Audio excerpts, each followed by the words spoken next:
میری عادت ہے کہ میں کچھ نہ کچھ تحفہ دینے کی کوشش کرتا ہوں مجلسوں میں۔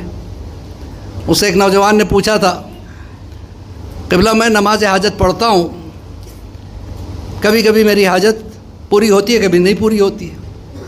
میں نے کہا وہ مصلحت خدا ہے، اور جو تم پڑھتے ہو اس کا اجر تو تمہیں ملے گا ہی۔ دیکھیے نماز حاجت کے بھی کئی طریقے ہیں۔ اکثر لوگ کیا کرتے ہیں،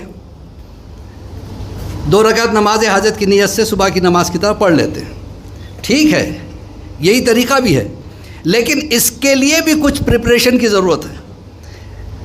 انسان کو بزنس کا پرابلم ہو، صحت کا پرابلم ہو، معصومین نے ہمیں بتایا، بزنس کا پرابلم ہو، صحت کا پرابلم ہو، دشمنوں سے پرابلم ہو، دوستوں سے پرابلم ہو، رشتہ داروں سے پرابلم ہو، حتیٰ کہ اولاد سے پرابلم ہو، یا اولاد کو ماں باپ سے پرابلم ہو، ہر قسم کی حاجت کو پورا کرنے کے لیے معصوم نے بتایا کہ ایک نماز ہے۔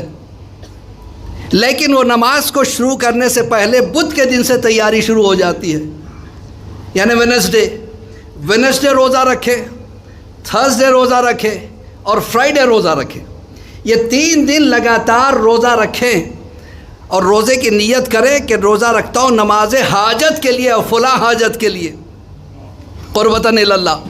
یہ 3 دن روزہ رکھنے کے بعد جمعے کے دن بعد از نماز جمعہ روزے کی حالت میں، اگر چھت ہے تو چھت پر یا کسی کھلے میدان میں، اگر یہ بھی میسر نہیں ہے تو اپنے فلیٹ میں تنہائی میں 2 رکعت نماز پڑھے، اور 2 رکعت نماز پڑھ کے دعا کرے، پروردگار فلاں حاجت کے لیے میں نماز پڑھ رہا ہوں، بالکل صبح کی نماز کی طرح۔ پھر اس کے بعد دیکھیں برابر حاجت پوری ہوتی ہے۔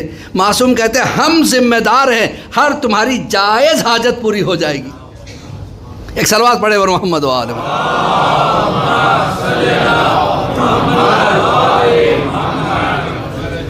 بہت آسان طریقہ ہے، بچوں کو ایجوکیشن کے لیے، کسی کو نوکری کے لیے، جو بھی پرابلم ہو، یہ طریقے سے آپ حاجت کی نماز پڑھ کے دیکھیں۔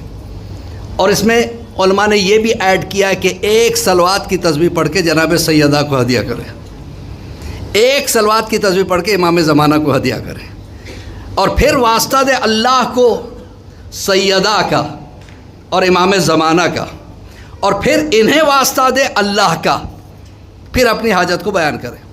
طریقہ ہوتا ہے، کبھی کبھی ہمیں طریقہ نہیں پتہ ہوتا ہے اور ہم پڑھ لیتے ہیں، بعد میں مایوس ہو جاتے ہیں، اور مایوسی کفر ہے، یاد رکھیے گا۔